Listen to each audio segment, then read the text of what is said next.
যদি দেশকে বাঁচাতে চাও জেলখানা ভেঙে ফেলো, নতুন করে সংবিধানে যুক্ত করো। যদি দেশটাকে বাঁচাতে চাও আগে জেলখানা ভেঙে ফেলো। আছে কয়েদি যত মুক্ত করে দাও, আর সংবিধানে নতুন করে লিখে দাও ইনস্ট্যান্ট বিচার। দুর্নীতি ঘুষখোর ইনস্ট্যান্ট বিচার করো। রাস্তার মাঝখানে জাঙ্গিয়া পরে দাঁড়িয়ে থাকবে, জনগণ এসে জুতা পিটি করবে।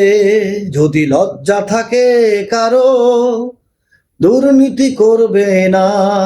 যদি লজ্জা থাকে কারো, দুর্নীতি আর হবে না। যদি দেশটাকে বাঁচাতে চাও আগে জেলখানা ভেঙে ফেলো। কয়েদি আছে সব মুক্ত করে দাও।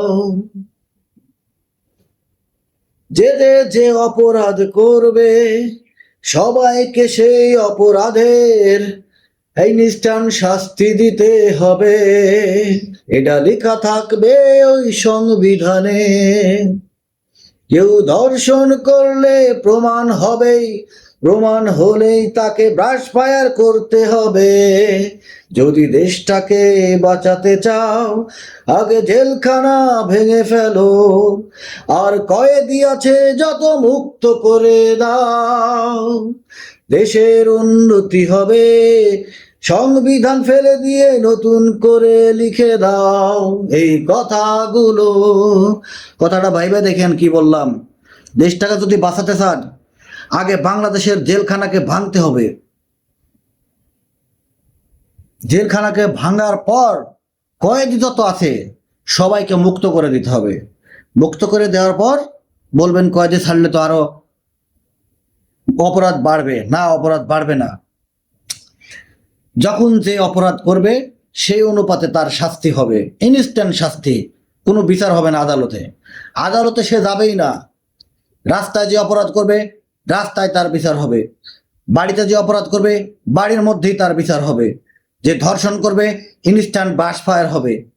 এইভাবে একের পর এক বিচার আওতায় আনতে হবে দেশকে। যে ঘুষ খাবে সুদ খাবে রাস্তার মাঝখানে খালি জাঙ্গি পরা থাকবে, লোকজন থুতু দিবে এবং জুতাপিটি করবে। যদি কারো জানে ভয় থাকে, যদি কারো অন্তরে মায়া থাকে, মহব্বত থাকে এবং লজ্জা থাকে, সে জীবনে কোনোদিনও আর দুর্নীতি করবে না, খারাপ কাজ করবে না, অপরাধ করবে না। এটাই আমাদের দেশের চালু করা দরকার। কথাটা যদি ভালো লাগে ভাই আপনাদের বেশি বেশি শেয়ার করবেন, সরকার পর্যন্ত এটা পৌঁছায় যাক। আমি মোহাম্মদ মাইনুল হক, ড্যাম কেয়ার। ধন্যবাদ।